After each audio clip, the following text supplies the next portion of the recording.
Hello everyone, আসসালামু আলাইকুম। কেমন আছেন সবাই? আশা করি সবাই অনেক অনেক ভালো আছেন। আপনাদের দোয়া এবং ভালোবাসা আমিও অনেক ভালো আছি। আজকে আপনাদের মাঝে একটি ভিডিও নিয়ে আসলাম। ভিডিওটি অবশ্যই ধৈর্য সহকারে দেখবেন। এখানে মুরগির গোশত রান্না করা হচ্ছে, মুরগির গোশত কষানো হচ্ছে এখানে। আর এখানে দেখুন আমার মা মাটির চুলায় গমের রুটি বানাচ্ছে।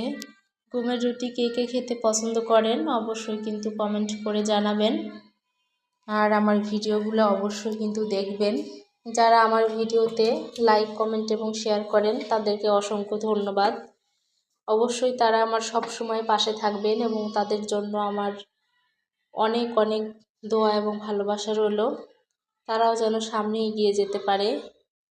আর দেখুন আমার ভিডিওটা, এখানে কিন্তু আমার মা খুব সুন্দর করে রুটি বানাচ্ছে। রুটিগুলো কিন্তু খুব সুন্দরভাবে ফুলেছিল। দেখুন রুটিগুলো আমার মা কিন্তু খুব সুন্দরভাবে বানাচ্ছে।